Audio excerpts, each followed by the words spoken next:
कुंभकर्ण के मरने के बाद उसकी पत्नी का क्या हुआ था, आइए जानते हैं इस वीडियो के माध्यम से।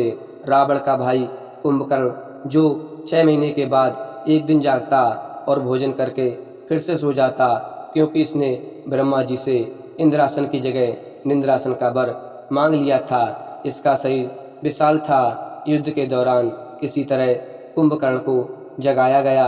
कुंभकर्ण ने युद्ध में अपने विशाल शरीर से वानरों पर प्रहार करना शुरू कर दिया। इससे राम की सेना में हाहाकार मच गया। सेना का मनोबल बढ़ाने के लिए राम ने कुंभकर्ण को युद्ध के लिए ललकारा और भगवान राम के हाथों कुंभकर्ण वीरगति को प्राप्त हुआ।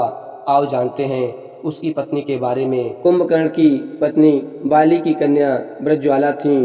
उसकी एक दूसरी पत्नी का नाम करकटी था। कुंभपुर के महोदर नामक राजा की कन्या तांडवमाला से भी कुंभकर्ण का विवाह हुआ था।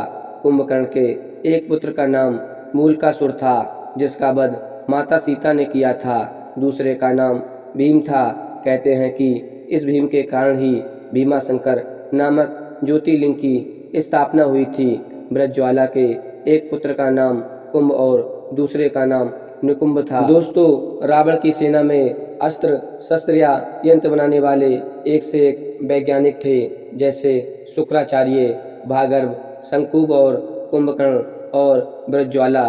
कुंभकर्ण अपनी पत्नी ब्रजज्वाला के साथ अपनी प्रयोगशाला में तरह तरह के अस्त्र शस्त्र और यंत्र बनाने में ही लगे रहते थे, जिसके चलते उनको खाने पीने की सुध भी नहीं रहती थी।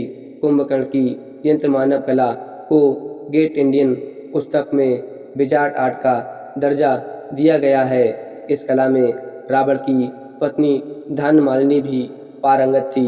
वरदान से पहले और एक दिन जागने के दौरान कुंभकर्ण यह कार्य करता था। दोस्तों, कुंभकर्ण के पिता ऋषि वृषभा विद्वान थे। उन्होंने कुंभकर्ण को शिक्षा दी थी, इसलिए उसे तमाम वेदों और धर्म अधर्म की जानकारी थी। वह भूत और भविष्य का ज्ञाता था। उसके बारे में यह भी कहा जाता है कि वो अच्छे चरित्र और स्वभाव का राक्षस था, जिसके बारे में यह भी जाना जाता है कि वो महान लड़ाका था। उसे कोई भी नहीं मार पाता था। हालांकि जब वो भगवान राम से युद्ध करने पहुंचा तो वहां उसने बड़े पैमाने पर सैनिक वानरों को मार दिया था। बाद में श्री राम के बाणों से उसकी मृत्यु हो गई। यह भी कहा जाता है कि एक दिन के लिए जब वो जागता था तो वो शोध का भी काम करता था। तो दोस्तों, आशा करते हैं कि आज की वीडियो आपको जरूर पसंद आई होगी। अगर वीडियो पसंद आई हो तो चैनल को सब्सक्राइब कर दें। मिलते हैं एक नई वीडियो में, तब तक के लिए जय हिंद, धन्यवाद।